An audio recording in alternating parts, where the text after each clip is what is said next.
Hey guys, welcome to the video. In today's video, I'm going to show you how to make an invoice for your business and also how to receive invoices. So, let's get started.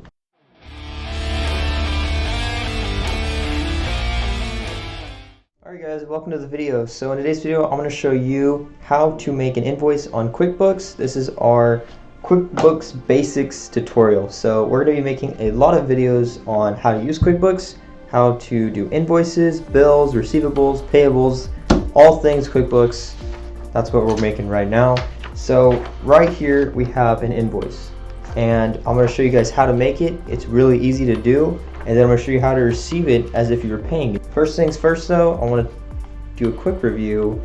The USB Type-C, I got this from Walmart. This was $20, okay? And all this is, if you all see that, this is Type-C, and that's USB Type-A or 3.0. So I have to use an adapter because this is still using that old USB. And you know, it's cool because you get to use an old product, I guess, with a newer MacBook. I just think it's ridiculous. They charge you $20 for this thing. Another good tool that you may want is a J5 Create. That is like $40 or $60, like this. But then you have your USB Type-C. You have two of those ports. You have the old USB Type-A. You have like two of those. And then you would have maybe like a SanDisk, SD card slot. You can use that. Check that out, $20. Alright, so let's go ahead and get started right into the video.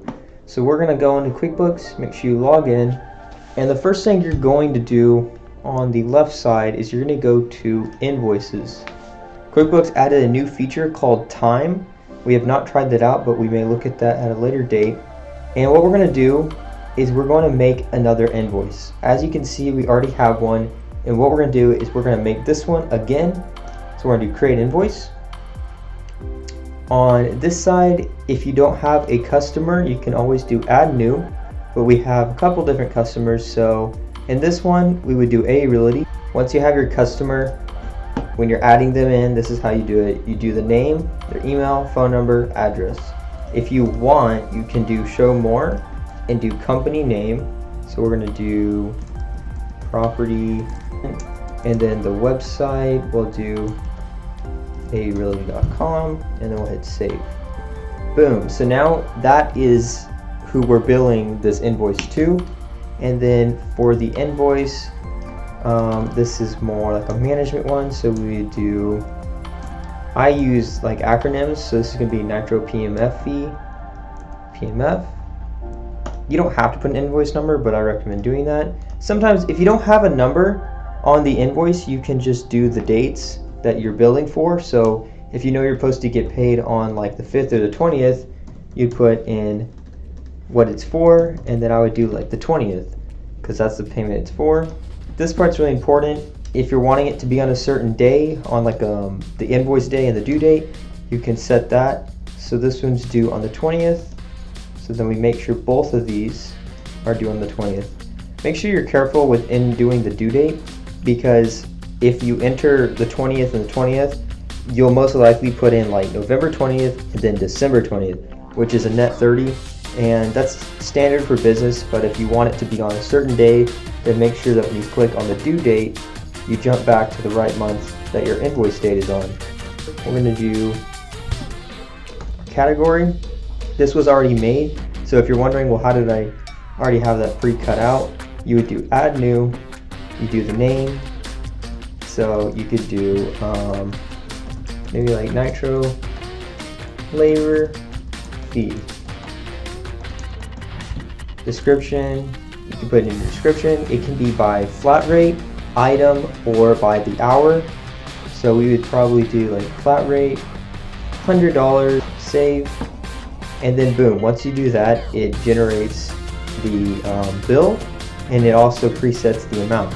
So that's not the right one in this case. This would be a Nitro PMF fee, which doesn't have amount set because those fees can range. So in this case, this was a 2122.57, and then you can put in the amount this is being paid, the 20th payment for MGMT, close parentheses, and then down here, if you needed to do line items, you would just add down here, and you could add more of these in your thing. So over here we have our person we're billing, we have the invoice, we have the date, we have the due date, we have our product that we're billing for, and then down here you can change all this stuff up. Maybe you want to change the color, so we want to do maybe blue, and then we want to do design, we want to change the logo, do you want to change any of this. You can add in your like a message like thank you for your prompt payment. If you down here you can do PDF, add pay invoice link, so you can add that in there. If you take that off, it won't do that.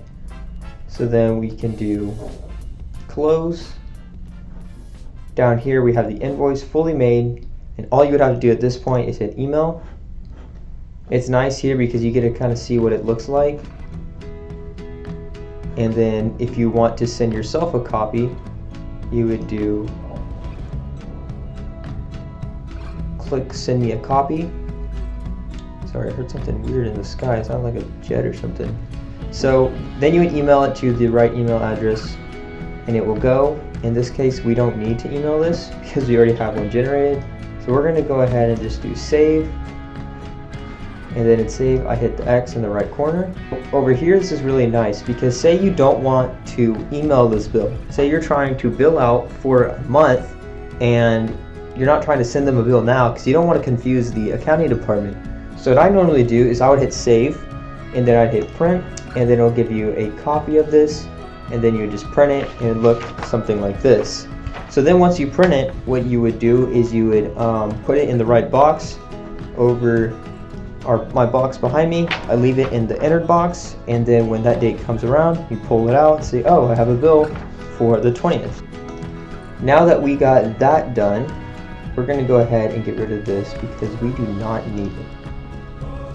So we deleted it. Next. Alright, welcome to the next section of the video. Now we have learned how to make this. How do we receive the invoice? Let's get started. So first thing you do on that folio is you're going to hit accounting. You're going to go to the left side and you're going to do payables. On payables, you're going to hit enter bill. Over here, you're going to do the payee. So we are receiving this. The way you read these, really easy. Vendor, then you put who is it being billed to, the management.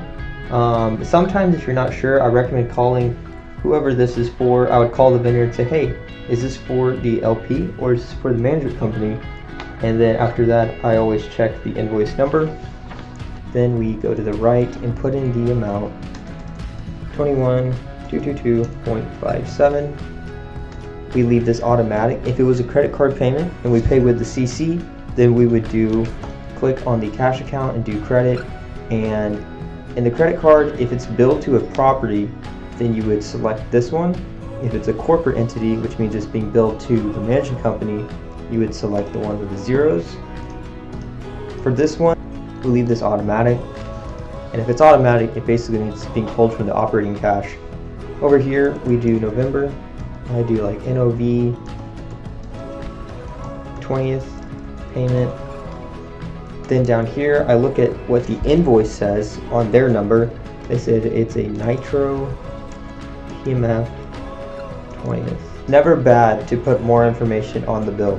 More information on your bill, whether you're looking at the remarks, the reference, the memo, the cash account, the more stuff that has data on there, the better, because there's nothing more annoying than having to dig around and spend 30-40 minutes trying to find a bill because you didn't put in a memo, you didn't put in a remark. So the people who are looking for the bill can't type in different figures to find that bill.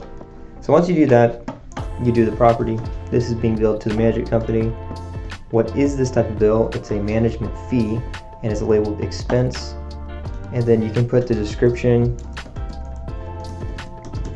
You put 20th payment management. Get a scanner. So we're going to go ahead and move the camera. There. So when you have your invoice, get a Fujitsu. You put this thing, if this is the front, turn it around, put it in the top. And then once you do that, you hit the scan button, so it's not gonna work. So once you scan it in, it's really helpful because you can program your scanner to receive the invoice, it sends it through Wi-Fi over into your scan box, and then it comes up with a pop-up and you pull it, drag it on the desktop. Okay, so say you scanned it in, you drop it in the attachments file, then all you would do is hit save. So that is how that works. If it was saved, it would look something like this, where it sits on the top and then it says unpaid, and that's fine.